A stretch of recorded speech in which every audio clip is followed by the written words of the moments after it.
The Indo-European language family, a language family widely spoken across all 6 inhabited continents, did not get that way overnight.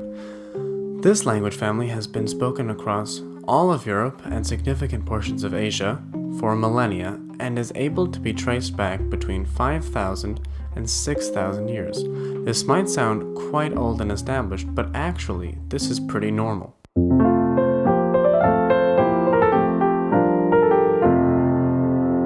It is a complicated process to try and trace back a language family to its very roots, because the assumption is that the language did not spring out of nowhere, nor, at least at any time in human history, was this.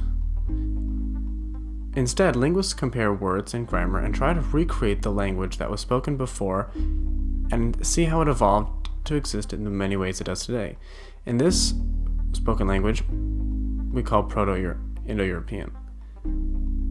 Indo-European, however, has been spoken so long that it has been morphed and changed into a way that is difficult to estimate reasonably. This is true of most large language families, though. The Mayan language family can be traced back 4,200 years before it becomes unrecognizable.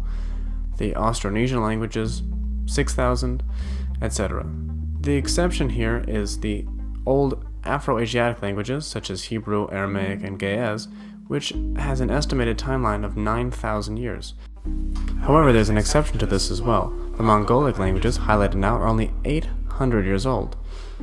Unsurprisingly, they're spoken in Mongolia, Chinese Inner Mongolia, and a few other regions by about 5 to 6 million people.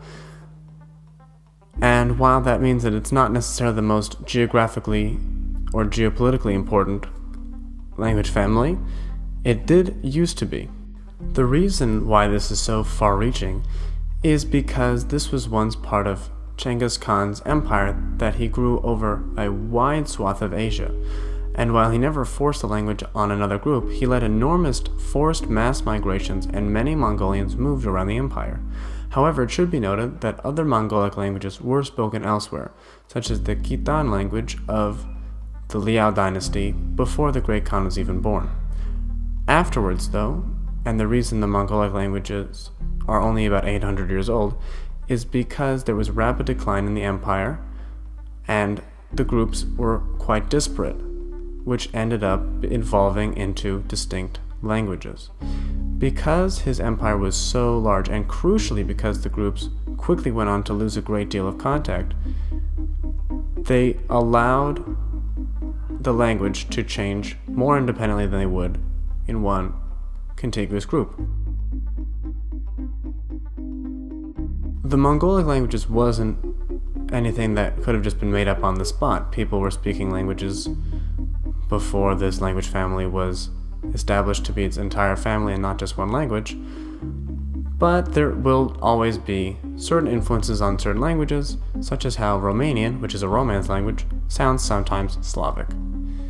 There is, or at least was, a great deal of controversy concerning the relationship to a wide variety of spoken languages in this region, including the degree of relation between Korean, Japanese, Mongolic languages, and some Turkic languages, and a language family, the Altaic language family, was proposed. This is now seen to be obsolete and outdated.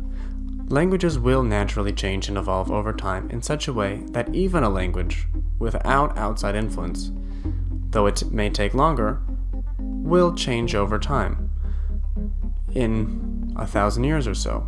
Moreover, people groups that are in contact with each other, like the neighboring Turkic and Mongolic peoples, or even with Korean and Japanese in this case, will eventually share some words. It's like how English has a lot of French words, but doesn't adopt French grammar.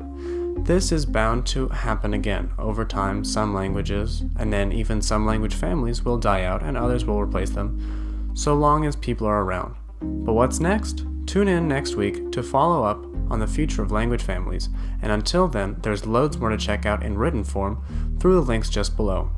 Thank you, and I'll see you next time.